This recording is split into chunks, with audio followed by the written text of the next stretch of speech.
সমাধান হচ্ছে অবাধ সুষ্ঠু নির্বাচন। কিন্তু বাংলাদেশে গণতন্ত্রের খুব দুর্ভাগ্য, গণতন্ত্র নিজেই এক দুর্ভাগ্যের মধ্যে পড়েছে। অবাধ সুষ্ঠু নির্বাচন নিয়েই যেন গড়িমসি। জনগণের আস্থা, রাজনৈতিক দল যারা আন্দোলন করেছেন, যারা শেখ হাসিনার আন্দোলনে গুম খুনের শিকার হয়েছেন, তাদের সমর্থন ডক্টর ইউনূস সাহেব পেয়েছেন। কিন্তু কোন সুতার টানে, কার পরামর্শে তিনি নির্বাচন নিয়ে কেন জানি টানা হিচড়া করছেন। নির্বাচন নিজেই একটা মনে হচ্ছে এই সরকারের কারণে টানাপোড়েনের মধ্যে আছে। কেন? এটা তো হওয়ার কথা নয়। এই পরিস্থিতি হবে কেন? আমরা সব না বুঝলেও কিছুটা বুঝি। উনি বলে দিলেন জাপানে গিয়ে যে একটি দল ছাড়া কেউ নির্বাচন চায় না। তো একটি দলের আয়তন কত? একটি দল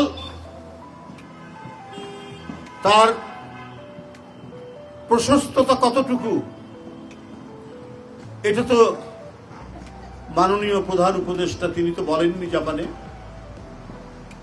আর তার মতো দায়িত্বশীল মানুষ কি করে এটা বললেন? যে দলটা যায় না সেই দলের জনগণের সমর্থন কতটুকু এটা আর কেউ জানুক, ডক্টর ইউনূস সাহেব জানেন। এত কিছু জানার পরেও তিনি অবলীলায় বলে দিলেন মনে হচ্ছে আরো অন্যান্য ছোটখাটো রাজনৈতিক দলের মতো বিএনপিও একটি রাজনৈতিক দল। তা তো নয়। তো সুতরাং আজকে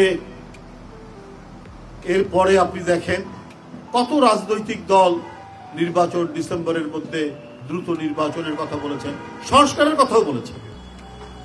উনি গণতন্ত্রের মুখোমুখি করেছেন, ফেস অফ, একেবারে গণতন্ত্রের মুখোমুখি করছেন একটা সংস্কারকে। এটা অনেকেই বলছেন, অনেকেই ইয়ে করেছেন। তো বাংলাদেশের পলিমাটির যে বাতাস, এই বাতাস অত্যন্ত পরিশুদ্ধ বাতাস, কিন্তু এখানে আবার এমন কিছু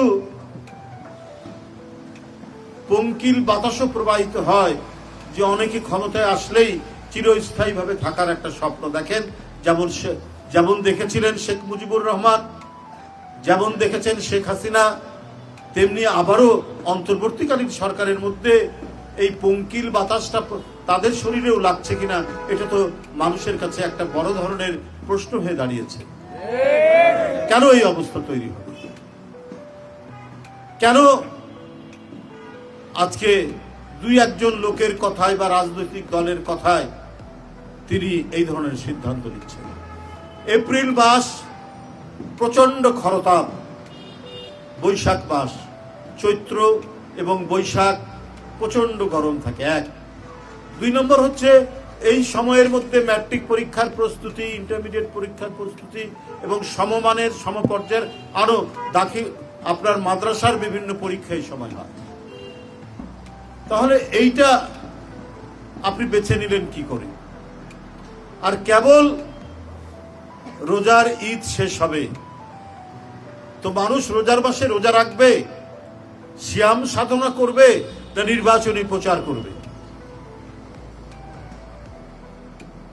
কারণ যদি এপ্রিলে যদি আপনার নির্বাচন হয় তাহলে রমজান মাসে নির্বাচনী প্রচার করতে হবে। নির্বাচনী প্রচার তো গুরুত্বপূর্ণ।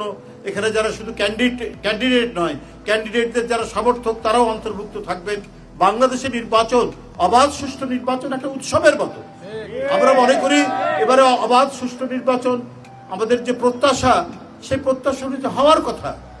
তাহলে গোটা নির্বাচনী প্রচারণাটা রমজান মাসে পড়বে, তো কি করে এটা সম্ভব? রমজান মাস একটা ধর্মীয় পবিত্র মাস, ইবাদতের মাস। মানুষ তারাবি পড়ে, মানুষ সেহরি খায়, মানুষ সারাদিন রোজা রাখে। তো এই রোজা রাখবে না ওই গরমের মধ্যে সে নির্বাচনী প্রচারণা চালাবে? এইটা একেবারে অর্বাচীনের মতো, অপরিণামদর্শী এই সিদ্ধান্ত।